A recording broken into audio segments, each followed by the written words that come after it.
A paz do Senhor para todos, graças a Deus, estamos com mais uma edição do Culto Racional.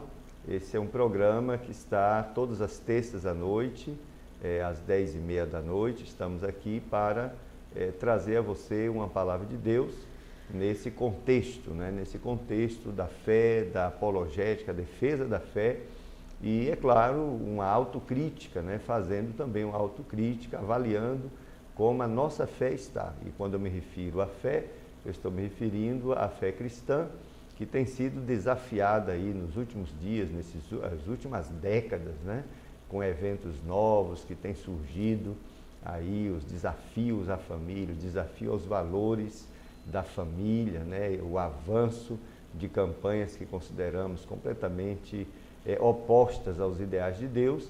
E a igreja reage, reage porque ela tem sintonia com a vontade de Deus revelada nas Santas Escrituras. E é por isso que a gente tomou uma decisão de discutir, de avaliar, de analisar, de meditar cada versículo da Palavra de Deus, ao longo aí de um projeto de 10 anos. Nós começamos agora em fevereiro deste ano.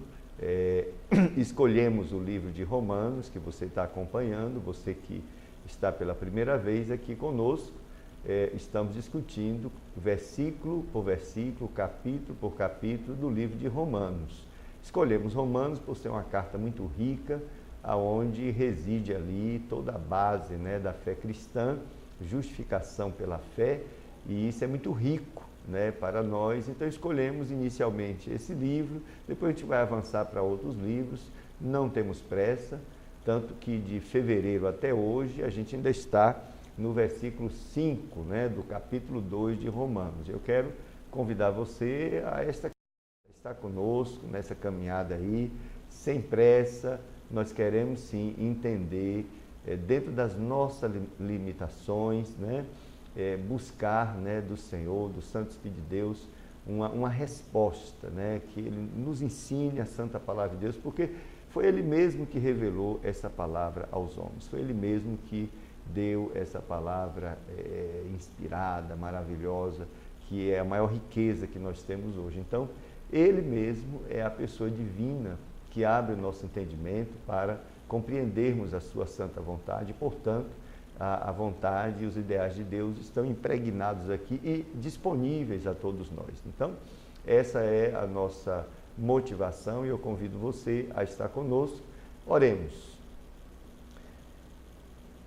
Ó bendito Deus, santificado Senhor, exaltado é o teu nome para todo sempre, sobre todas as coisas, Senhor. Ó eterno, estamos na Tua presença, Senhor, neste momento, diante da Tua palavra e também diante de tantas pessoas que já estão conosco através da mídia, Senhor, da internet, outros que no futuro estarão clicando neste programa para ouvir uma palavra de Deus. Senhor, eu rogo a Ti que o Senhor nos abençoe nesta tarde, Senhor. Nesse programa, Pai.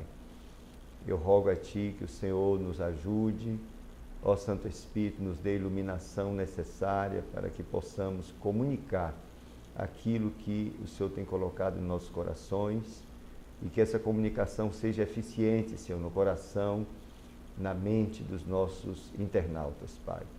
Estamos aqui numa situação de muita fragilidade, Senhor, porque nada somos diante de Ti, Pai, diante do Teu poder, diante da Tua santidade.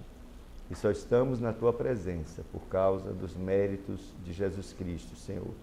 Rogamos perdão dos nossos pecados e rogamos que o Senhor nos purifique e nos habilite a caminhar agora nessa trajetória da meditação da Tua santa palavra, Senhor, alcançando os corações, meu Pai, todos aqueles que tiverem a oportunidade, Senhor, de ver esse vídeo, que sejam alcançados pelo poder da Tua palavra. Essa é a nossa oração, em nome de Jesus. Amém. Amém, prezados e prezadas. Quero convidar para a leitura os primeiros versículos, né, do capítulo 2 de Romanos, até chegar ao versículo 6. Parece que cada semana a gente está avançando um versículo, apenas um versículo, mas vai chegar uma hora que a gente vai avançar mais versículos. É porque esses 6 primeiros versículos, eles trazem diversos princípios, né? E que a gente precisa, a gente não pode passar por cima desses princípios. E o texto diz assim: portanto, és inexcusável quando julgas, ó homem, quem quer que sejas, porque te condenas a ti mesmo naquilo que julgas a outro, pois tu que julgas fazes o mesmo. E bem sabemos que o juízo de Deus é segundo a verdade sobre os que tais coisas fazem. E tu, ó homem, que julgas os que fazem tais coisas, cuidas que fazendo-as tu escaparás ao juízo de Deus? Ou desprezas tu as riquezas da sua benignidade e paciência e longanimidade, ignorando que a benignidade de Deus te leva ao arrependimento? Mas, segundo a tua dureza e teu coração impenitente, entesouras a ira para ti no dia da ira e da manifestação do juízo de Deus, o qual recompensará a cada um segundo as suas obras, a saber, a vida eterna aos que, com perseverança em fazer bem, procuram glória e honra e incorrupção, mas indignação e ira aos que são contenciosos e desobedientes à verdade e obedientes à iniquidade. Tribulação e angústia sobre toda a alma do homem que faz o mal, primeiramente do judeu e também do grego. Glória, porém, e honra e paz a qualquer que faz o bem, primeiramente ao judeu e também ao grego, porque para com Deus não há acepção de pessoas. Então, vamos parar por aqui a leitura para a gente avançar, né? Na semana passada, deixa eu fazer uma revisão, nós falamos sobre a questão do arrependimento, né? Porque o versículo 4, nós falamos, terminamos o 4, entramos no quinto, o quarto e o quinto versículos, e o quarto versículo, ele fala que Deus nos leva ao arrependimento. E nós fizemos a seguinte pergunta: como é que isso acontece, né? E daí discutimos que a natureza do homem, ela está completamente corrompida, depravada, caída, e ela é inimiga de Deus. Na sua essência, a natureza do pecado que o homem adquiriu, da qual o homem é escravo, ela é inimiga de Deus, porque Deus é santo e ela se opõe a Deus. Muito bem.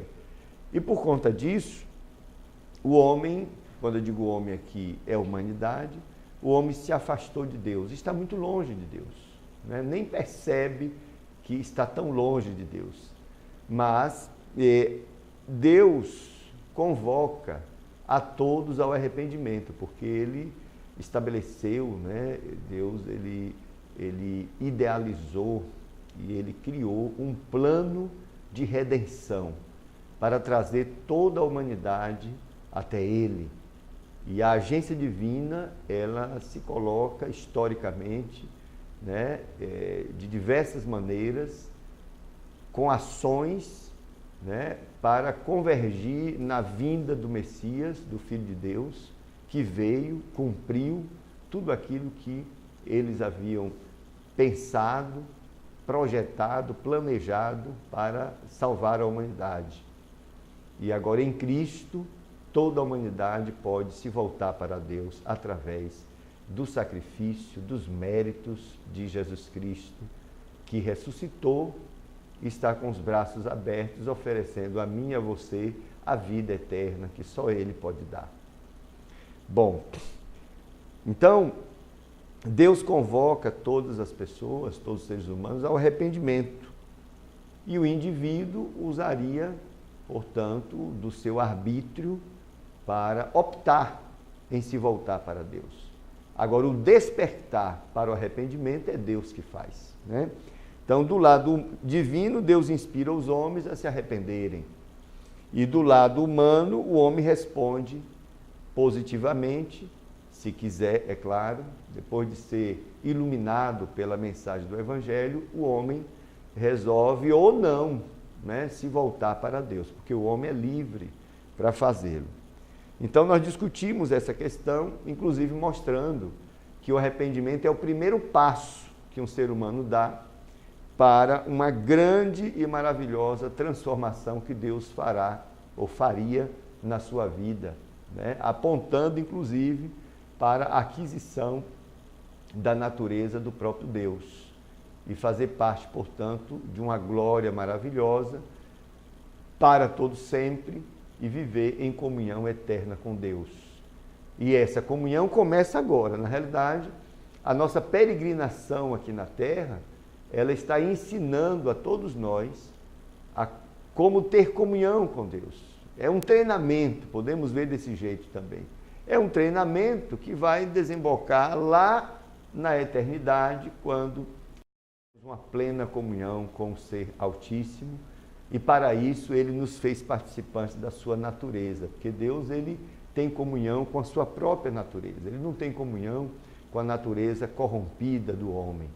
Por isso que a Bíblia diz que o Espírito de Deus vem morar na minha vida mediante a confissão de que Jesus é meu Salvador, mediante o arrependimento dos meus pecados, mediante o perdão que Deus dá, mediante a atribuição, né, Deus confere àquele que se arrepende a sua própria justiça. Portanto, esse que se arrependeu, entregou sua vida a Jesus, entra no ambiente da fé, entra no ambiente da família de Deus, e agora é a partir desse ambiente que esse homem desenvolve comunhão com Deus, que para essa comunhão é necessário a natureza divina injetada nele, e é isso que o Espírito de Deus faz na vida dele. E ele passa a ser agora um ser humano com duas naturezas. A natureza que está incrustada na sua carne, natureza corrompida, e agora, por causa da conversão, a natureza divina, né? Que à medida que esse homem vai crescendo em espiritualidade, né? À medida que ele vai se entregando, né? Crendo no Senhor, desenvolvendo, né? Sua vida diária com Deus, essa natureza divina vai se aflorando e vai se tornando mais abrangente na sua vida, né?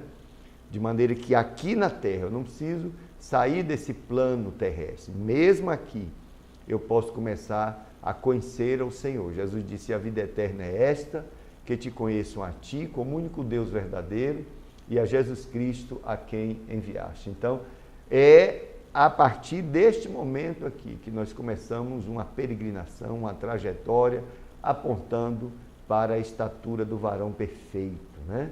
Que é Cristo. Deus, ele quer que eu participe, né, dessa pessoa divina, né, exaltada, glorificada, gloriosa, que é o Senhor Jesus, de caráter infinitamente perfeito. Deus quer nos levar a essa condição, é uma condição eterna, né? Então já vamos sair dessa vida aqui nessa condição. E é isso que Deus, essa é a proposta do Evangelho.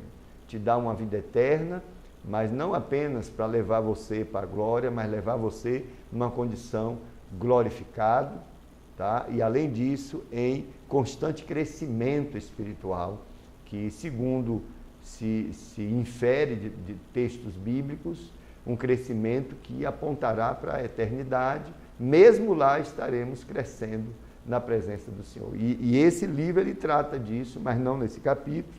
Então, discutimos, portanto, alguns aspectos dessa questão na semana passada e dissemos que a personalidade humana ela é transformada e elevada mediante a conversão. Então, mas o primeiro passo de tudo isso é o arrependimento. E diz a Bíblia que é a bondade de Deus. Na realidade, é a benignidade de Deus que leva as pessoas ao arrependimento. Então, existe, meu amigo, minha amiga, a agência divina está acompanhando a sua vida 24 horas. Há agência divina em torno de você.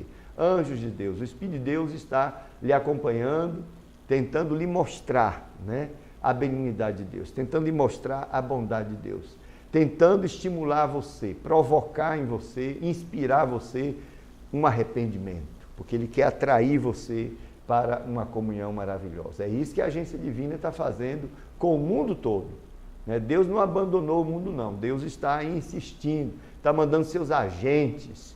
Esse final de semana nós estivemos no sertão, aqui da Bahia, com uma equipe de 42 pessoas, fazendo uma obra social e levando o evangelho também. E é maravilhoso quando a gente está no campo, conversando com as pessoas, de casa em casa, falando de Jesus, falando que Jesus ressuscitou.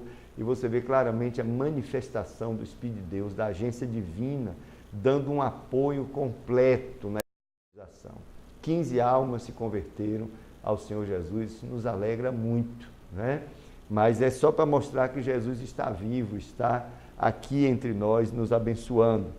E no versículo 5, com isso a gente encerrou a discussão do versículo 4 e entramos no versículo 5, mas segundo a tua dureza e teu coração impenitente, entesouras ira para ti no dia da ira e da manifestação do juízo de Deus. Então, ficou enfatizado agora o juízo de Deus e ira, né? A ira de Deus. Então, falamos que há princípios através dos quais o juízo de Deus é operado, tá? Há alguns princípios, mas nesse texto está se falando, nesse versículo, de um princípio, um desses princípios, que é a ira acumulada, tá? E depois a gente vai ver. Então, resumindo, há uma motivação divina para levar o homem ao arrependimento, há um impulso divino. Agora, se o coração do homem, depois de ser alertado pela agência divina, pelo Espírito de Deus, porque é ele que convence, né, o homem do pecado, da justiça e do juízo, e convence mesmo, mediante a exposição da palavra, mediante a exposição do Evangelho de Jesus, o Espírito de Deus vai agindo e falando ao coração daquele que está ouvindo. E mesmo diante dessa situação, de ser estimulado pela agência divina, se essa pessoa endurece o coração, diz a Bíblia, há um tesouramento, né? A ira de Deus fica sendo guardada, né? Porque sobrevive a ira de Deus, a ira de Deus contra o pecado, a ira de Deus que recairá sobre aquele que rejeitou a mensagem do Evangelho, rejeitou a graça. As riquezas da graça estão postas aqui. E proporcionalmente haverá riquezas também do juízo. Quanto mais graça Deus manifestar na vida de alguém, para que esse alguém se volte para ele, uma vez que essa pessoa teve consciência disso e deu as costas, com o mesmo padrão de riqueza será também o juízo sobre esta pessoa no último dia, no dia do juízo final. É disso que o texto está falando.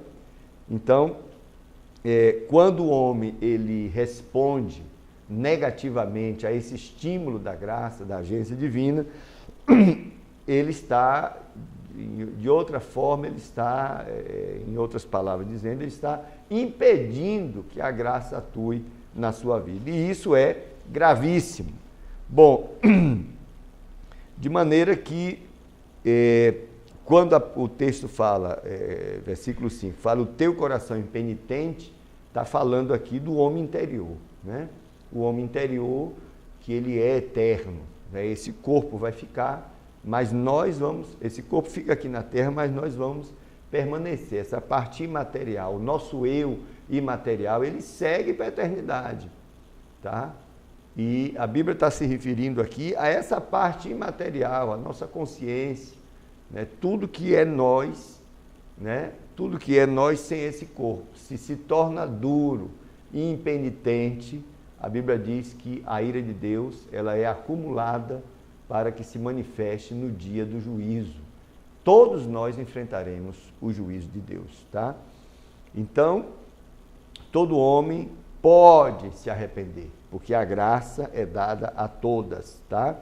Mas se nós, de forma impenitente, aí discutimos a questão de ser impenitente, quando alguém é dominado e pervertido pelo pecado, né? O pecado ele tem esse poder de perverter a pessoa, não é só a prática dele, mas ele vai modificando, né, a forma da pessoa ser, da pessoa agir, né, da pessoa pensar. O pecado ele faz essa perversão, e quanto mais a pessoa se envolve com o pecado, pior que ele vai se pervertendo mais ainda. É disso que trata o capítulo 1, inclusive. Então, nesse estado dominado e pervertido pelo pecado, a pessoa resiste, né, ativamente a essas tentativas, né, de modificação dessa sua condição. A graça vai tentando e a pessoa vai resistindo. Isso é um coração impenitente, né, uma vida impenitente. E daí diz a Bíblia que há um entesouramento da ira de Deus. É a partir daqui que nós vamos discutir, que já estamos no versículo 15. Há um entesouramento da ira de Deus, né? Há uma acumulação, né, dia a dia, né, mês a mês, ano a ano. Quanto mais velho o ser humano fica, mais ele comete, mais a sua carga de culpa aumenta, mas sempre a graça está oferecendo um livramento, né, gratuito por Jesus Cristo. Só Jesus tem poder para perdoar pecados. Só Ele tem autoridade para perdoar o pecado, nos livrar da culpa e nos trazer livres para o seio da sua comunhão. E é importante que entendamos isso. Essa é a mensagem do Evangelho. E o texto fala que tanto gentios, que eram discriminados pelos judeus, quanto judeus, né, que se intitulavam justos, etc., por causa da sua tentativa de prática da lei, mas diante da justiça de Deus, todos aqueles, tanto gentios quanto judeus, que se opuserem, né, a essa motivação da graça, né, a esse estímulo, a essa inspiração divina para o arrependimento, se opuserem, o entesouramento da ira de Deus se aplica a eles, porque Deus não tem acepção de pessoas. É assim que a palavra de Deus põe. Então, os judeus eram bem informados, né, do ponto de vista religioso, eles tinham a lei, mas mesmo assim, tendo a lei e até tentando cumprir a lei, se eles endurecerem seu coração e não se arrependerem, sobra para eles a ira de Deus, se acumula para eles a ira de Deus. Do mesmo jeito os demais povos, porque Deus trata todos desse ponto de vista com igualdade. Acumulam ira e não acumulam a recompensa de bênçãos, né? Então, basicamente o que está se falando aqui é a lei da colheita segundo a semeadura, ou, de uma forma geral dizendo, a lei da semeadura, né? De maneira que o julgamento de Deus, com certeza, será justo. O Senhor está dando tempo. Observe que o versículo 4 fala de longanimidade. Deus está dando tempo para as pessoas se arrependerem, porque Deus sabe o juízo que virá. Deus sabe. Então haverá um momento no qual ocorrerá o juízo final. E aí não haverá mais chances, né, da pessoa se arrepender, porque Deus deu, ao longo da sua história, tempo suficiente para ela se arrepender. E o julgamento, ele vai ser, com certeza, proporcional à riqueza da graça, né? Então, o julgamento, ele vai ser rico em detalhes, ele vai ser justo, claro, né? Mas ele não vai deixar nada, não vai escapar nada da mente perfeita e infinita do Deus Todo-Poderoso. Bom, mas a Bíblia nos fala para acumularmos, não a ira, mas acumularmos bênçãos, acumularmos tesouros. Vamos ver aqui 2 versículos, Jesus se referindo aqui a esse tema. Observe, Mateus capítulo 6, versículo 19, diz assim: não ajunteis tesouros na terra, onde a traça e a ferrugem tudo consomem, e onde os ladrões minam e roubam. Observe que Jesus está desaconselhando, né, nos preocuparmos com tesouros aqui da terra e abandonarmos, né, a nossa vida espiritual. Na realidade, Jesus diz para nós ajuntar, olha o que diz o versículo 20, mas ajuntai tesouros no céu, né, onde nem a traça nem a ferrugem consome, onde os ladrões não minam nem roubam. Aí diz, porque onde estiver o vosso tesouro, aí estará também o vosso coração. Onde é que está o vosso tesouro? Né? Onde é que está o vosso coração? Porque onde estiver o tesouro, estará o coração. Se meu tesouro for, né, as riquezas da graça do Senhor, se meu tesouro for os ideais de Deus, ali estará meu coração. Eu serei julgado dessa forma, tá? Se eu tiver como tesouro as coisas desse mundo, Eu vejo que as pessoas lutam, brigam muito por causa dos bens aqui da terra, tá? E é natural que a gente trabalhe, que a gente estude, que a gente compre coisas. O próprio corpo, a sobrevivência requer que a gente tenha o que comer, tenha onde morar, tenha onde dormir, tenha o que se vestir. Isso é tudo muito digno. E Jesus, falando para seus discípulos, ele disse, olha, os discípulos estavam preocupados com isso, né? Sobre o que é que eles iam comer, onde iam morar, etc. E Jesus os criticou. Mas quando Jesus criticou, ele não disse que os discípulos não necessitavam disso. Ele disse, olha, buscai primeiro o reino de Deus e toda a sua justiça. E estas coisas vos serão acrescentadas. Porque os gentios andam correndo atrás disso, mas o vosso Pai sabe que vocês precisam disso, dessas coisas. Então, a nossa sobrevivência aqui na Terra, ela já está contemplada no âmbito da família de Deus. Eu vou trabalhar e Deus abençoa o meu trabalho, eu vou estudar e Deus abençoa os meus estudos. Agora, eu não devo sair correndo atrás das riquezas desse mundo. Elas devem vir a mim, se Deus quiser me dar, como fruto do meu trabalho. Mas eu não devo colocar isso como alvo para a minha vida, como motivação para a minha vida, como ideologia para a minha vida. O ímpio faz isso. Eles vivem, quem não conhece a Deus, quem não conhece os valores do reino de Deus, vive como se a sua vida é só isso aqui, o seu paraíso é aqui, ele quer ganhar tudo para si. E aí vem toda uma dinâmica, né, da glória desse mundo, né, das riquezas desse mundo, da fama, né, do poder. Isso os homens inventaram, ou pelo menos se inspiraram em Satanás. Ele que sempre quis fazer isso, sempre quis a glória para si. E está levando a humanidade a correr atrás dessas coisas. 24 horas e tornando a humanidade cega para questões espirituais que são inevitáveis. São inevitáveis. A Bíblia diz que o Deus desse século cegou o entendimento dos incrédulos para que não resplandeça a luz do Evangelho sobre suas vidas. Então é um alerta. É um alerta. A vida aqui é maravilhosa, é boa, né? Viver é bom neste corpo, né? Os espíritos malignos e os anjos não tiveram a oportunidade de viver num corpo. É privilégio para o homem ter um corpo e viver as delícias, né, que o próprio Deus propôs para esse corpo. Contudo, o homem não é só corpo, o homem é também alma, espírito, e esses voltam para Deus, né? Eles saem dessa dimensão e vão para a eternidade. E a grande questão é, na minha vida que eu escolhi passar uma eternidade com Deus ou passar uma eternidade perdido, sem a presença de Deus. O Evangelho traz esse alerta, dizendo para mim e para você, olha, pense agora e tome uma atitude diante de Deus, arrependa-se dos seus pecados. O Senhor tem uma vida maravilhosa para você. Você precisa se arrepender dos seus pecados. Você precisa ter comunhão com Deus. Você precisa ter o seu nome escrito no livro da vida. Porque essa vida aqui passa. Hoje eu fui no enterro de um amigo, né, de uma pessoa da nossa igreja, que morreu aos 40, me parece que aos 45 anos. Morreu jovem. E a vida é exatamente assim. Você morre a qualquer momento.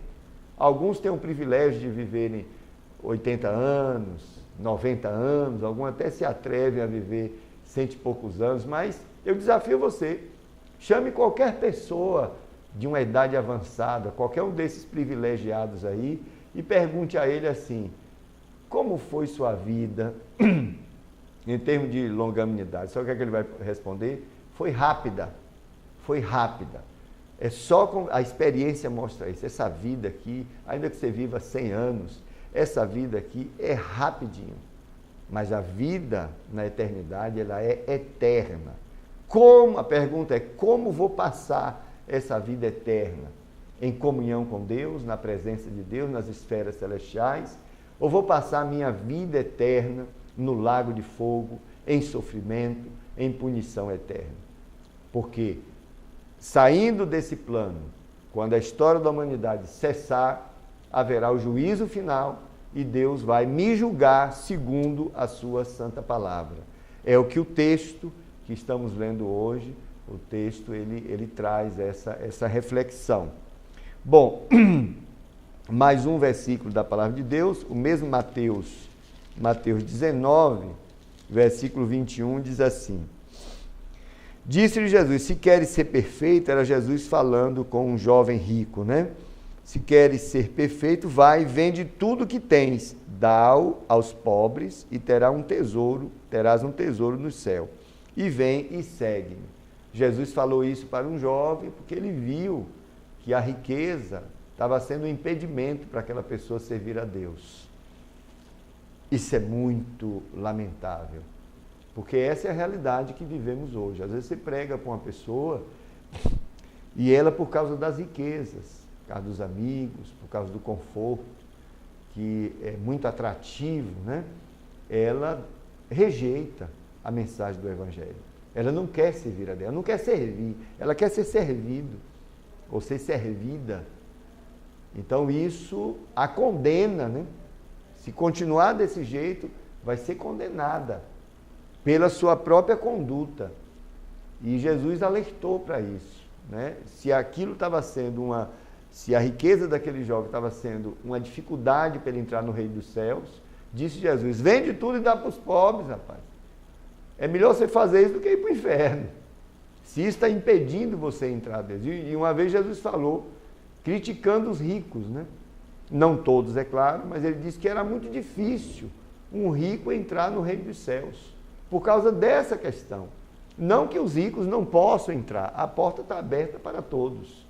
Nós conhecemos pessoas ricas no mundo todo, a igreja cristã, a igreja evangélica, tem pessoas ricas em diversos lugares no mundo que se dobraram ao Senhor Jesus e não deixaram que suas riquezas, né, que os seus bens materiais impedissem que eles servissem a Deus. Tiago, apóstolo Tiago, ele diz que o dinheiro é a raiz de todos os males, mas se nós tivermos espiritualidade, podemos lidar com isso sem que nos perdemos, né? Que nos perdamos por conta do dinheiro. Tem a fama também, tem a intelectualidade. Intelectualidade não produz espiritualidade. Às vezes eu vivo num ambiente de intelectuais, né? Porque eu trabalho na universidade e quando você fala do Evangelho de Jesus Cristo, é uma coisa muito simples o Evangelho.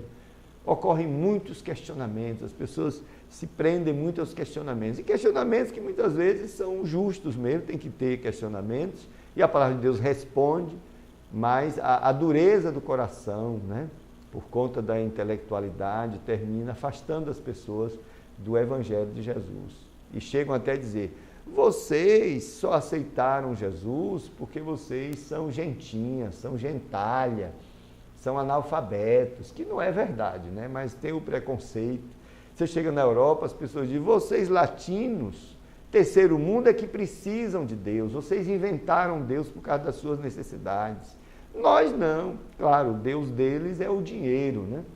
E é importante ser dito que na base da cultura europeia, da cultura do primeiro mundo, que tinha, sabe o que foi lá? O Evangelho de Jesus. Os pais dele, os pais no sentido histórico, né? Foram pessoas que se converteram ao Evangelho, que inclusive mandaram missionários aqui para o terceiro mundo. E essas pessoas, né, deixaram a fé, né, o testemunho da fé, e Deus lhes deu prosperidade, eles trabalharam, né? Trabalharam muito, há países europeus que trabalharam muito, por isso que hoje a carga de trabalho semanal é reduzida em relação a muitos países. E a gente critica, sim, pode até criticar, mas eles já trabalharam muito, né? Já construíram a sociedade, etc., do jeito que a gente conhece, mas o fato é que a história passou, os filhos dos filhos dos filhos dos filhos dos filhos herdaram a prosperidade que Deus deu e agora eles estão dando as costas para Deus. Essa é a realidade, né? Mas que esse não seja o seu caso, que esse não seja o nosso caso, né? Que o dinheiro, a fama, o poder não nos atrapalhe a servir a Deus, né?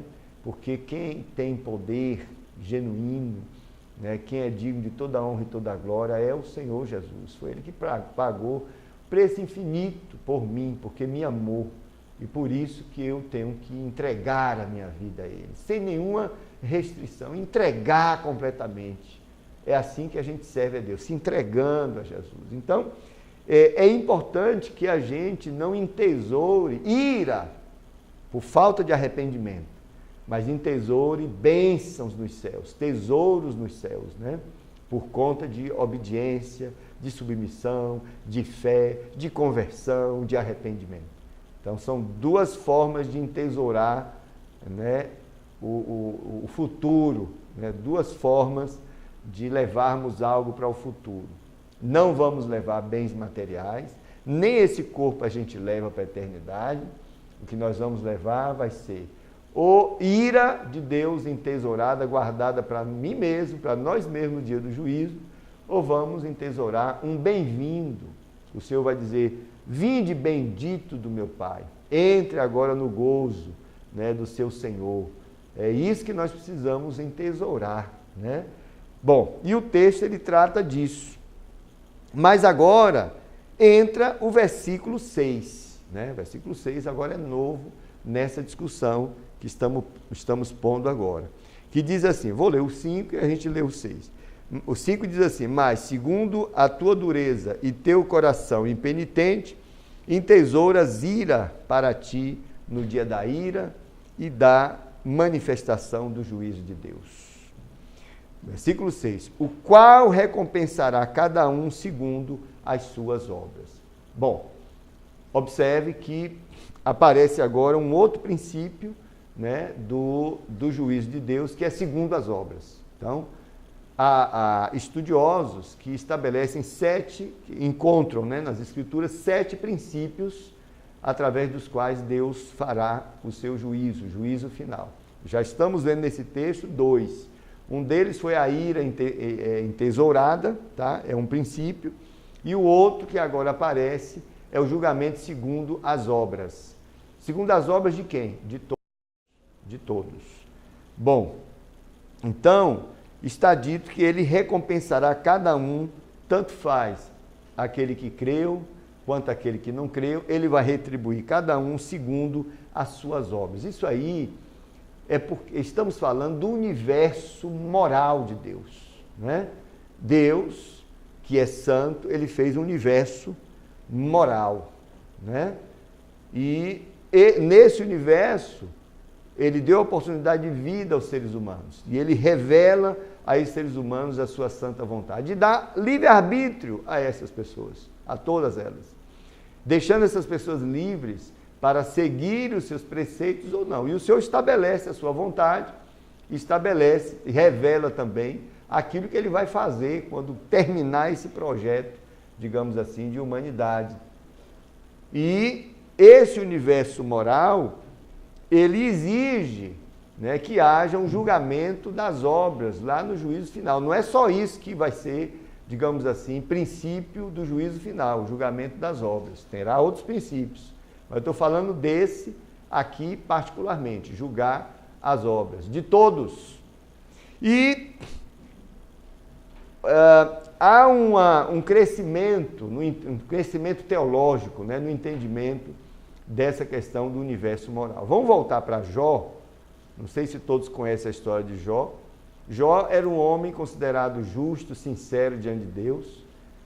O livro de Jó foi escrito por Moisés, provavelmente antes do Pentateuco. Provavelmente escrito por Moisés, vamos dizer assim, mas foi escrito antes do Pentateuco. Mas é um livro que mostra uma espiritualidade gigantesca, né, desse servo de Deus chamado Jó. E havia um desafio. O próprio Deus, ele convida o seu inimigo e pergunta se ele conhece Jó, né? E ele diz: conheço. E Jó só serve a ti, Senhor, porque o Senhor dá bens materiais para eles. É como se fosse assim: ele só serve a ti, Senhor, porque o Senhor está pagando a ele, né? Olha que coisa interessante.